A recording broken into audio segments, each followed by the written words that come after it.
बिस्मिल्लाहिर्रहमानिर्रहीम इन्नल हम्दलिल्लाह नहमदुहु व नस्तईनुहु व नस्तगफिरुहु व नु'मिनु बिही व नतवक्कलु अलैहि व नऊज़ु बिल्लाहि मिन शुरूरि अनफुसिना व मिन सय्यिआति अमालिना मन यहदिहिल्लाहु फला मुदिल्ल लहु व मन युद्लिलहु फला हादिय लहु व नशहदु अन ला इलाहा इल्लल्लाहु वहदहु ला शरीका लहु व नशहदु अन्न मुहम्मदन अब्दुहु व रसूलुहु अम्मा बअद फ़अऊज़ु बिल्लाहि मिनश शैतानिर रजीम बिस्मिल्लाहिर रहमानिर रहीम व आमिनू बिमा अंज़लतु मुसद्दिक़न लिमा मअकुम व ला तकूनू अव्वल काफ़िरिन बिही व ला तश्तरू बिआयाती समनन क़लीला व इय्याय फ़त्तक़ून सदक़ल्लाहुल अज़ीम व सदक़ रसूलुहुन नबियुल करीमुल अमीन रब्बि इश्रह ली सदरी व यस्सिर ली अमरी वहलुल उक़दतम मिन लिसानी यफ़क़हू क़ौली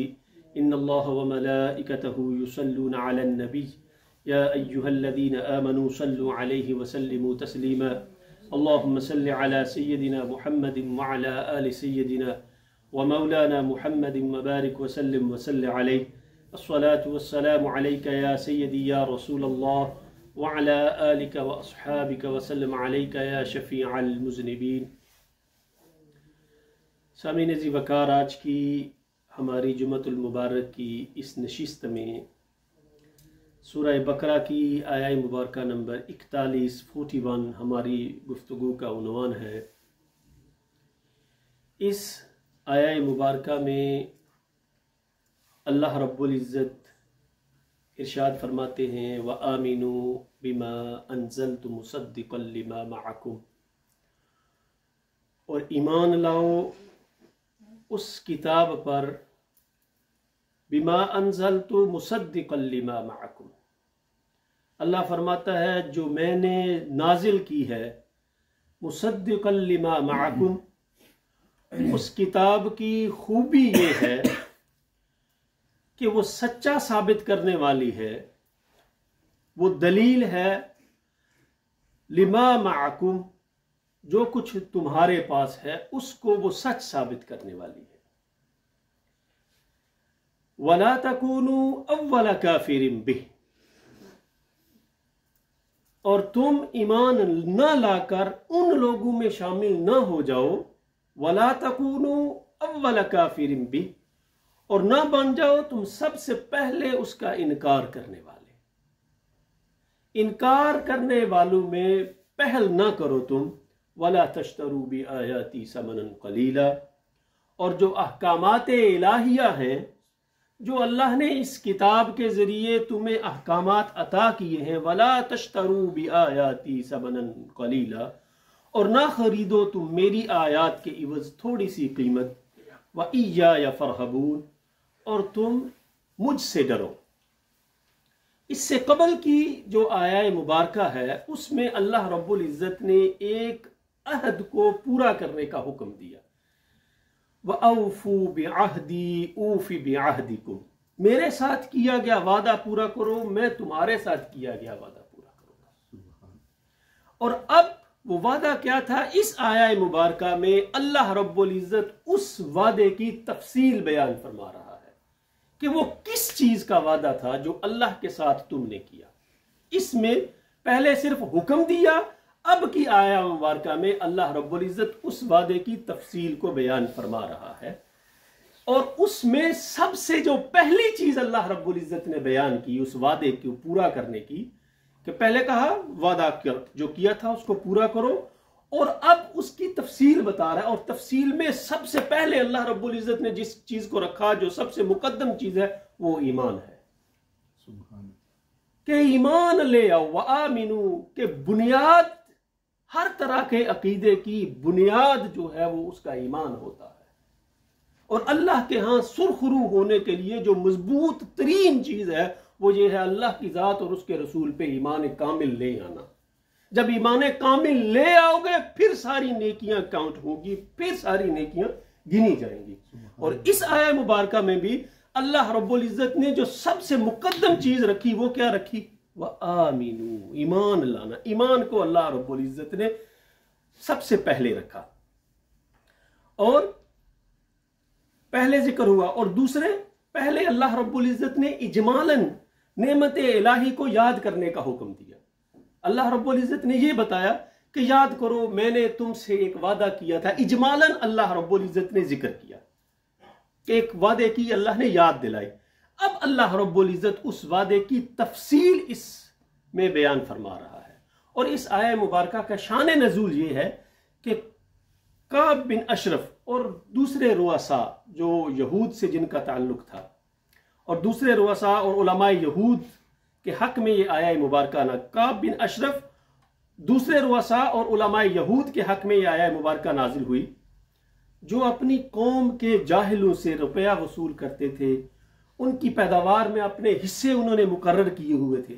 उन्हें फिक्र थी कि तौरात में हुजूर अकरम सल्लल्लाहु अलैहि वसल्लम का जिक्र तो मौजूद है, अगर उस जिक्र को हम लोगों पे अवाम में जाहिर कर दें या खुद हम नबी अकरम पे ईमान ले आए तो फिर जो हमारी आमदन का सिलसिला चला हुआ है वो तो रुक जाएगा।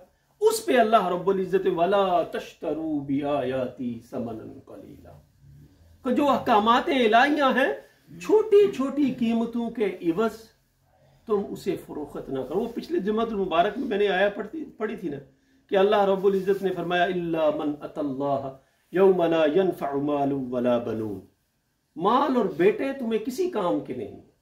इल्ला मन अतल्लाह बिकल्बिन सलीम, अल्लाह के हां अगर किसी की कीमत है तो उस इंसान की है जिसके दिल में ईमान पुख्ता, बिकल्बिन साफ दिल के साथ वो अल्लाह की बारगाह में आ गया। इन अकरमकुम इंदल्लाहि अतकाकुम, इस्लाम का दस्तूर और तरीका ही अलग है। इस्लाम ये नहीं कहता कि इसका मुकाम मेरे नजदीक बड़ा है, फरमाया नहीं, मुकाम उसका बड़ा है, चाहे काला है चाहे गोरा है, कुछ भी है। इन अकरमकुम इंदल्लाहि अतकाकुम, वो कई दफा मैंने बयान किया। आका अलैहिस्सलाम से पूछा सबसे बेहतरीन घर कौन सा है, आपने ये नहीं फरमाया अच्छा कारपेट हो, इतने बड़े कमरे हो, सोफा हो, ये हो वो। फरमाया सबसे बेहतरीन घर उस बंदे का है कि जिसके घर में कोई यतीम रह रहा हो और बेहतरीन उसकी परवरिश वो कर रहा हो। क्या इस्लाम ने हमें तालीम दी है, सुभान अल्लाह। तो वला तश्तरू बिआयाती समनन कलीला, जो अल्लाह के अहकामात हैं छोटी छोटी कीमतों के इवज उन्हें फरोख्त ना करो, उनसे मुंह ना मोड़ो। क्यों? इनकी अल्लाह के नजदीक कोई अहमियत नहीं है। व इय्याया फरहबून, और अल्लाह व इय्याया फत्तकून, और अल्लाह रब्बुल इज्जत से डरो और सिर्फ मुझी से डरो। और फरमाया व आमिनु, इसमें जो खिताब है वो अल्लाह रब्बुल इज्जत ने आम लोगों के लिए फरमाया। यह खिताब बनी इसराइल के लिए है जो हुजूर अकरम सल्लल्लाहु अलैहि वसल्लम के ज़माने में मौजूद थे। जैसे पिछली आयत में उज़कुरू निअमती अल्लती, याद करो, ये उन लोगों के लिए था, उन लोगों को खिताब था। आगे फरमाया मा अनजल, तो इसमें दो एहतिमाल हो सकते हैं। फरमाया व आमिनू बिमा अनजल, तो ईमान लाओ किस पे, जो अल्लाह ने नाजिल किया। वो क्या है? इससे कुरान भी मुराद हो सकता है, कुरान और हदीस भी मुराद हो सकती है।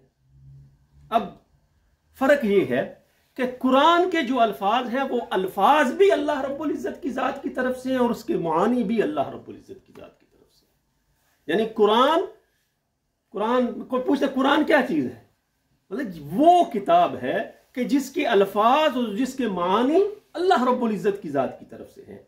और हदीस, अगर ये मुराद लिया जाए कुरान और हदीस, तो हदीस अल्फाज तो मेरे आका के हैं लेकिन मानी जो होते हैं वो अल्लाह रब्बुल इज्जत की तरफ। वन नजमी इज़ा हवा, कसम है मुझे उस ताबिंदा सितारे की जब वो नीचे उतरा, मा दल्ला साहिबुकुम व मा गवा, जिंदगी भर के जो तुम्हारे साथी हैं वो कौन है? आका अलैहिस्सलाम। मा दल्ला, ना वो बहके ना वो बटके, व मा यंतिकु अनिल हवा, अपनी मर्जी से तो वो कुछ बोलते ही नहीं। इन हुआ इल्ला वह्युन यूहा, वो बोलते वही हैं जो अल्लाह की तरफ से उन्हें अता किया जाता है। अल्लमहु शदीदुल कुवा, कितना भारी और कितना पुख्ता ये जुमला, अल्लमहु शदीदुल कुवा। ये दुनिया का दस्तूर है ना, कहते हैं ये बंदा बहुत अच्छी गुफ्तगू करता है। क्यों करता है? और यार इसका उस्ताद वो है। अल्लाह फरमाता है ये आका अलैहिस्सलातु वमा यंतिकु अनिल हवा, ये कुछ बोलते ही नहीं है, सिर्फ अल्लाह की वही जो होती है वही बोलते हैं। क्यों? अल्लमहु शदीदुल कुवा, सबसे ज्यादा सिखाने वाली जात ने उन्हें तालीम दी है। उन्हें सिखाया है। और फिर क्या पता यह चला कि हदीस के मानी अल्लाह रब्बुल इज्जत की जात की तरफ से है और जो उसके अल्फाज हैं वो आका अलैहिस्सलाम की तरफ से है। तो ये नहीं कुरान करीम ने कहा व आमिनू बिल कुरान, अगर बिल कुरान होता तो फिर सिर्फ कुरान होता। फरमाया व आमिनू बिमा अनजल, तो ईमान लाओ अल्लाह पे जो कुछ उसने, बिमा अनजल, तो जो कुछ उसने नाजिल किया में कुरान भी आ गया, मेरे मुस्तफ़ा की जात भी आ गई और आपकी हदीस भी आ गई। मुसद्दिक़न लिमा माअकुम,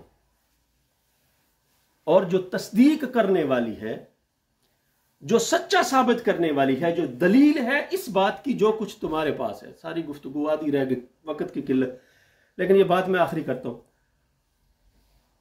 मुसद्दिक़न लिमा माअकुम, तो जो तस्दीक करने वाली है जो कुछ तुम्हारे पास है। इससे पहली आसमानी किताबें मुराद है, या पहले आसमानी किताबें भी मुराद हो सकती हैं, या इससे कबल के पैगंबर भी हो सकते हैं। कुरान ये बता रहा है कि दुनिया में 1 लाख कम बेश 24,000 पैगंबर आए, कितने सहीफे आए, कितनी किताबें आई, लेकिन जिन जिन पैगंबरों का कुरान में जिक्र आया, जिन जिन सहीफों का कुरान में जिक्र आया, वो ता क़यामत जिंदा रहे। उनके नाम हम जानते हैं, व इस्माईल वल यसा व यूनुस व लूता, जिन जिन पैगंबरों के जिक्र आए हम उन्हें जानते हैं। जिनका जिक्र कुरान में नहीं आया वो हम नहीं जानते। तो कुरान ये बता रहा है मुसद्दिक़न लिमा माअकुम, जो किताबें, जिन पैगंबरों को तुम मानते हो, कुरान उनकी दलील है, इसलिए उस पे ईमान ले आओ। कुरान पे ईमान लाओगे तुम्हारे ईमान की तकमील होगी। कुरान पे ईमान नहीं लाओगे और जिन पैगंबरों को तुम मानते हो उन पे ईमान लाना भी किसी काम का नहीं है। दुआ है अल्लाह रब्बुल इज़्ज़त इस कुरान की तालीमात को समझने की तौफीक अता फरमाए। वमा तौफीक, इंशाअल्लाह ये गुफ्तगू अगले जुमातुल मुबारक में इसी आया मुबारका के मुतल्लक जारी रहेगी। वमा तौफीक इल्ला बिल्लाह वस्सलातु वस्सलामु अला रसूलिल्लाह। सुनते अदा फरमाने।